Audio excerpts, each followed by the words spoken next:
Studying scripture is not really necessary for preaching sermons, as the preacher can rely on the leading of the Holy Spirit as the Spirit leads. Ang pag-study dito sa scripture, dili na siya kinahanglan para mag-preach sermon. So, ang preacher lang daw, mag-simply rely sa leading sa Holy Spirit. Ano ba? Holy Spirit, lead us. Kay mag-preach ko. Ano to? So, dili na nimo kinahanglan magtuon. Dapat mag-rely lang ka sa power sa Holy Spirit.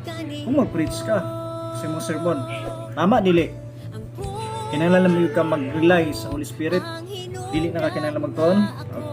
Kini ang video mo tubag ana nga maputana ko. Kini mga pangutana na kini ang tubag. So let's start.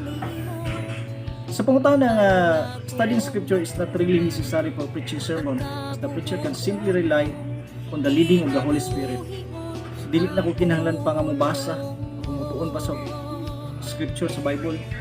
Kung mag-preach ko, mag-rely na lang ko sa Holy Spirit. Mananano ka na, Spirit leads. So ang pangutana, ano? Dili na nga magtuon, kaya nag-rely lang ako sa Holy Spirit. Nakasiguro ka nga Holy Spirit yun ang naghatag sa mga tama ang mensahe. So na yung experiment ana. Simple nga, dili na ta magtuon na. Ampo na lang ka, dili rely sa Holy Spirit nga tagaan kana gyud ang kanang kana yun. So na yung experiment, tinudo ni siya kahitabo. Simple, tagaan ka ng verse. Sige, John 3:16, pagkaon nga, interpret niyo na pinamo ka mo klima. So ikaw mo ni. So ayan mo tuon. Simple, mag-lead na lang mo sa Holy Spirit. Ang niyo, pasa mo. Pag pregil mo gid nga. Mag-lead mo sa Holy Spirit kasi siya mo yung sa tama. So pagkaon ma, ani. Sa lima ka buok nga kato ang ikuan nga nag-reply lang sa Holy Spirit. Pagkaon ma, ang lima ka buok lain mo ka ng interpretasyon. Ang isa lahi, ang isa po lahi, ang isa po lahi, ang isa po lahi, ang isa po lahi.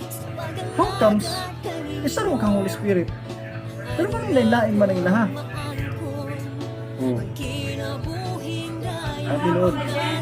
Ang tinood ka ni, ang Holy Spirit is mutudlo sa inyo. Pero paano mutudlo ang Holy Spirit sa inyo kung wala ka na? Muna dako kayo sa iyo karon. Ay ang uban dili na mo tuon, halos di ko mabasa, dili na niyang balikan ang mga history, dili niyang balikan ang mga culture. Sa tinuod lang lisod kayo magtuon sa Bible. Lisod kayo. Kung naning kamo tigit kung sige ang tama nga interpretasyon ng sige ang tama lisod kay sa tanan. Wala ning gisulat sa panahon nato karon. Gisulat ni sa unang panahon. Sumnang lisod kayo. Unang kinahanglan nato ang Holy Spirit. Amoy mo guide sa to, pero unsaon pag-guide sa Holy Spirit sa imuha kung wala ka nagtuon. So ang Holy Spirit mo lead sa imuha. Unsay leadan sa Holy Spirit sa imuha din na karon kung wala ka nagtuon. Dili ka siya magic nga makabalo lang ka. Ang leadan sa Holy Spirit ang imong kakugi sa pagtuon. Sa imong kakugi sa pagtuon, sa imong pagkakugihan sa pagtuon, mo lead ang Holy Spirit sa imuha. Ang imong pagtuon dili sa imo. Tama. Sa pangutana nga pag-study sa scripture dili na o mag-sermon ka dili na kinahanglan nga magtuon mag-rely na sa Holy Spirit. No, mali. Magtuon ka para malidan ka sa Holy Spirit kay dili mo lead sa imuha ang Holy Spirit kung dili ka magtuon. So ana, God bless.